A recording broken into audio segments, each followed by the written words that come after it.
নমস্কাৰ বন্ধুসকল, আকৌ এটি ভিডিঅ'লৈ আপোনালোকক স্বাগতম জনাইছোঁ।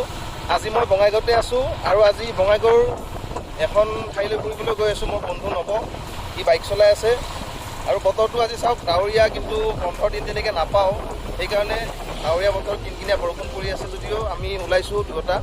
এতিয়া প্ৰায় 12টা বাজি গ'ল আৰু আমি এয়া আহি বঙাইগাঁও টাউনৰ পৰা চিভিল হস্পিটেল পালোঁ আৰু এইফালে আমি যাম কাকৈজানা বুলি এডোখৰ ঠাইলৈ।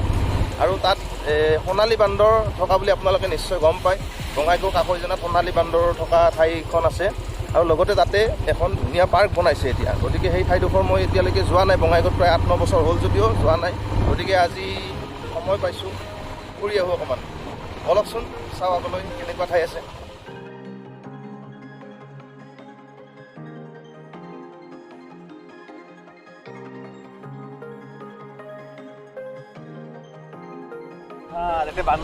এয়া আমি আহি চিপনচিলা পাৰ হ'লোঁ। বঙাইগাঁও চিভিল হস্পিটেল পাৰ হোৱাৰ পিছত চকাপাৰাৰ পৰা বাওঁফালে সোমাইছিলোঁ। মানে আমি গাঁৱলীয়া ৰাস্তাৰে আহিলোঁ। এইফালে মানে পৰিৱেশটো বৰ ধুনীয়া, একেবাৰে গছ গছনি পাহাৰো আছে। এইফালে গাঁৱলীয়া পৰিৱেশ, বৰ সুন্দৰ পৰিৱেশ। কিনকিনীয়া বৰষুণ পৰি আছে আৰু আমি ইপিনে বান্দৰ আহি থাকে বুজিছা। এই পাহাৰ আছে, কাকৈজানা বান্দৰ থকা পাহাৰখন আমি পাইছোঁৱে মোটামুটি। পিছে বান্দৰ দেখা পাওঁ নে নাপাওঁ গম নাপাওঁ এতিয়া। এইটো মন্দিৰ আছে এটা, ইয়াতে এটা মন্দিৰ আছে বোলে এইখিনিৰ ওচৰত। শ্ৰী শ্ৰী ৰাধাকৃষ্ণ ৰাস দৌল মন্দিৰ, শ্ৰী শ্ৰী ৰাধাকৃষ্ণ ৰাস দৌল মন্দিৰ কাকৈজানা। আৰু আমি মেইন পাৰ্কখনলৈকে যাম এতিয়া। অলপ আগলৈ গৈ নেশ্যনেল হাইৱেটো উঠিম, তাৰ পৰা অকণমান আগুৱাই গৈ কিনে বাওঁফালে সোমাব লাগিব। আকৌ গৈ আছোঁ বাৰু এতিয়া। বৰ ধুনীয়া পৰিৱেশ আজি, পূৰা কিনকিনীয়া বৰষুণ।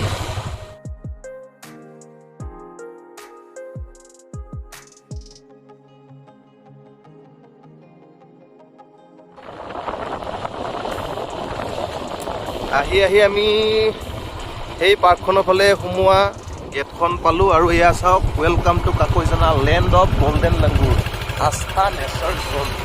আৰু এইফালে এইটো ৰাস্তাৰে আমি এতিয়া সোমাব লাগিব অকণমান দূৰ।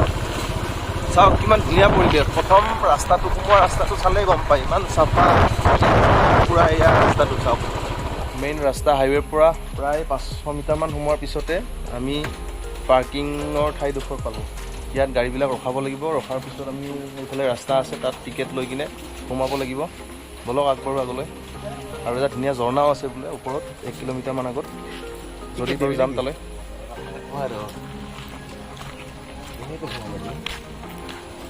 টিকেটটো লাগিবই ঠাইবিলাক ধুনীয়াকৈ ৰখাৰ কাৰণে। এইয়া গেটখন আৰু এয়া টিকেট কাউণ্টাৰ। 20 টকা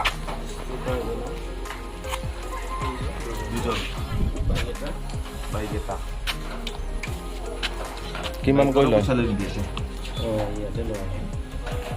পাৰ্কিংটো ইয়াতে লয় 40, 10, 50 টকা।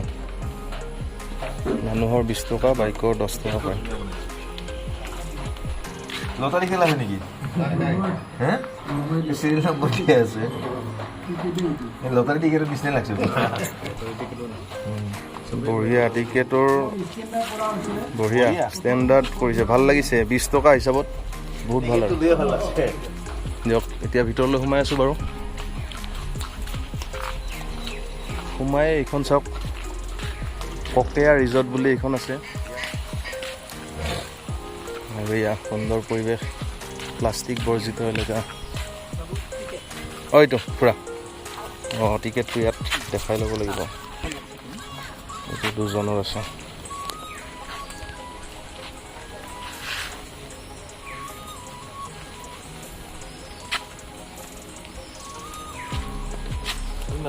পুৰা ঝৰ্ণা আছে ন এটা এইফালে। কিমান দূৰ? সোঁফালে যাব লাগিব। কিমান দূৰ? 20 মিনিট না? হয় এইটো নেকি? আৰু এইফালে কি আছে? চিধা গ'লে এইটো ৰাস্তা দি এনেকৈ ঘূৰিব। আগত এটা ট্ৰি হাউচ আছে, সেইটো উঠিব পাৰে, চাব পাৰে। তেনেকৈ এইটো ৰাস্তা দি আহি এইকেইটা ৰাস্তা পাব। এইটো চৰ্টকাট আৰু এইটো অলপমান ঘূৰি আহোঁ।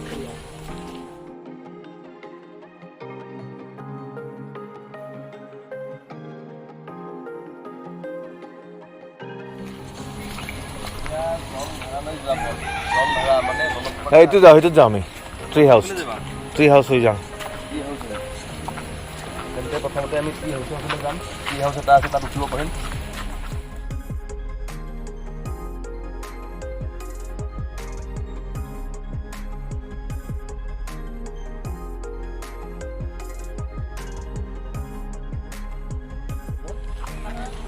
এয়া অকণমান দূৰ অহাৰ পিছতে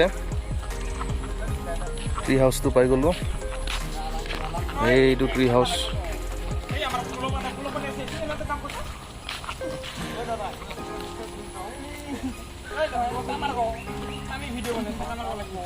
এইয়া ওপৰলৈ উঠি আছোঁ বাৰু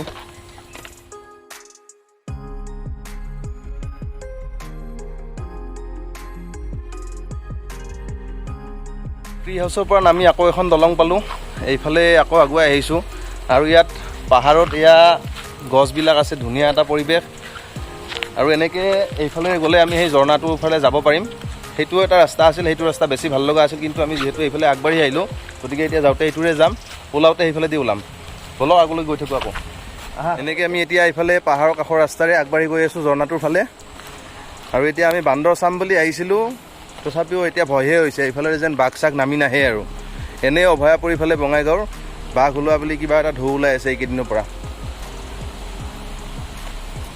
এইখিনি বেছি দূৰ নহয় আমি অলপ আগতে সেয়া তলফালেৰে গৈছিলোঁ এই দলংখন দেখা পাইছিলোঁ এবাৰ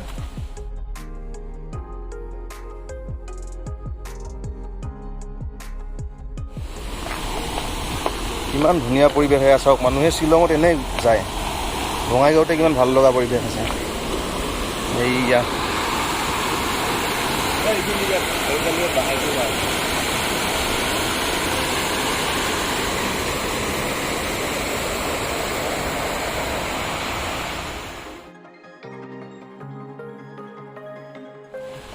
চিঞৰ বাখৰ আৰু উচ্চ স্বৰত গান বজোৱা নিষেধ আৰু এয়া আই জৰালৈ যোৱা পথ ধুনীয়া এটা জৰা মানে বঙাইগাঁৱত জৰা বুলি কয় আৰু এয়া আমাৰ চাওক অসমৰ শ্বিলং এয়া পাহাৰখন লগতে মেঘবিলাক চাওক শ্বিলঙত আপোনালোকে যিটো দেখা পায় ইয়াত এয়া বঙাইগাঁৱত এইটো পৰিৱেশ মানে বঙাইগাঁওখনকে অসমৰ শ্বিলং বুলিব পাৰি যিটো দেখা গৈছে মই ভালেকেইখন ঠাই ঘূৰিলোঁ ইয়াতে ধুনীয়া ঝৰ্ণাবিলাক আছে লগতে এয়া পাহাৰ আছে আৰু ইমান ধুনীয়া মেঘবিলাক এনেকৈ লাগি আছে শ্বিলঙত যিটো পৰিৱেশ দেখা পায় সাধাৰণতে ইয়াতো আছে আৰু অৱশেষত এয়া আহি ঝৰ্ণাটো পালোঁ আৰু ইয়াত কিছু মানুহ আছে আৰু বেছিভাগটো মানে ঘূৰিয়ে গৈছে দেৰিও হ'ল এতিয়া প্ৰায় 2টা বাজি গ'ল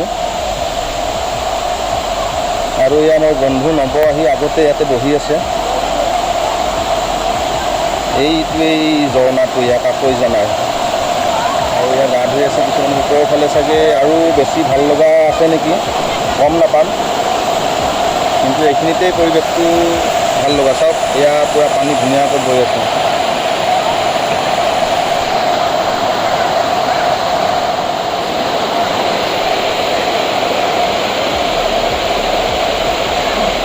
এয়া এইফালে বৈ গৈছে এই প্ৰথম সময়তো যে পাইছিলোঁ এখন দলং পানী বৈ আছিল এইটোৰ পৰা ইয়াৰ পৰা এনেকৈ গৈছে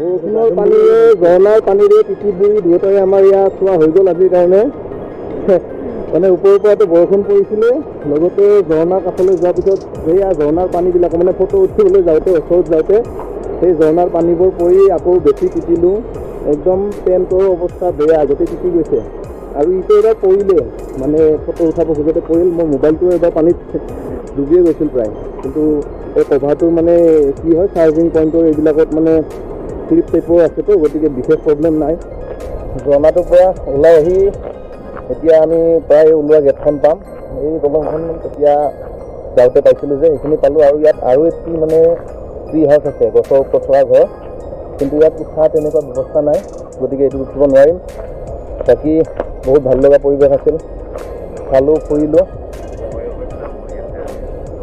আৰু এয়া মোৰ ব্লগিং কৰি থকা ভিডিঅ' অকণমান মানে লগাই কিনে ষ্টেটাছত লগাই দিছে বঙাইগাঁৱকে শ্বিলং কৰিছোঁ বোলে বাকী এয়া চাওক আৰু ইমান ধুনীয়া পৰিৱেশ কি ধুনীয়া বনাইছে আৰু পাৰ্কখন আপোনালোকে আহিব ইয়ালৈ বৰ ধুনীয়া ঠাই আৰু মানে কি নেশ্যনেল হাইৱেৰ পৰা বেছি দূৰ নহয় মোটামুটি 500 মিটাৰমান সোমোৱাৰ পিছতে মেইন গেটখন পাব তাৰ পৰা এইখিনি ভিতৰত 1-1.5 কিলোমিটাৰৰ ভিতৰত ঘূৰিব পাৰিব আৰু পাৰ্কখনত সেয়াই আৰু বাকী আজিলৈ বাৰু ইয়াতে সামৰিছোঁ আকৌ অন্য ভিডিঅ'ত লগ পাম বাৰু এৰিছোঁ ধন্যবাদ